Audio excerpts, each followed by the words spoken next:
किसी ने क्या अद्भुत बात कही है। वक्त के समझाने का तरीका बहुत सख्त होता है, लेकिन ये भी बात सच है कि वक्त द्वारा समझाई गई बात ताउम्र याद रहती है।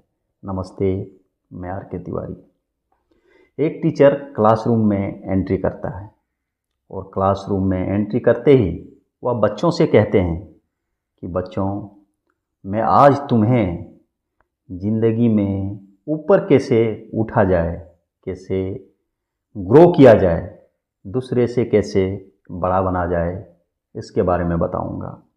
टीचर ने एक चौक लिया और उस चौक से ब्लैक बोर्ड के ऊपर एक लंबी लकीर खींच दी और बच्चों से एक एक कर सारे बच्चों से कहा कि इस लंबी लकीर को बिना मिटाए कैसे छोटा किया जाए।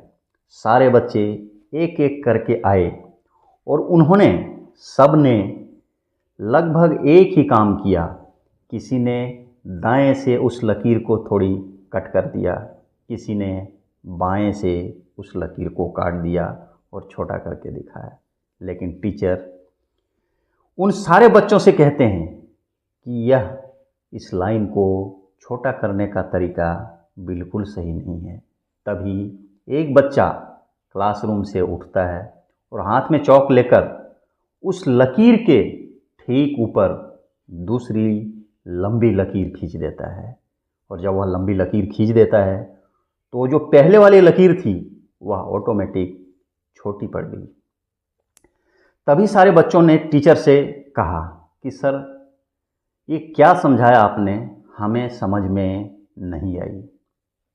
तब टीचर कहते हैं, इस कहानी को बताने का, चाहे इस लकीर के माध्यम से तुम्हें समझाने का मेरा मकसद सिर्फ यही है कि ज़िंदगी में जब भी कभी आगे बढ़ने की इच्छा हो, आपको प्रगति करने की इच्छा हो, अपने लाइफ को ग्रो करने की इच्छा हो, तो आपके सामने कोई ऐसे शख्स दिख रहे होंगे जो उससे आप बड़ा बनना चाहते हैं। तब आपके माइंड में ख्याल यही आएगा, अमूमन हर इंसान के दिमाग में यही चलती है कि उसको कैसे पीछे किया जाए। उसको पीछे करने का तरीका है आप उससे आगे निकल जाएं, वो ऑटोमेटिक आपसे पीछे हो जाएगा। लेकिन इसके ठीक विपरीत अगर आप नेगेटिव व्यू से लेते हैं तो आप यही सोचेंगे कि उसको उस स्टेज से टांग खींचकर पीछे गिरा दिया जाए और मैं उससे आगे हो जाऊंगा। ये बिल्कुल गलत है।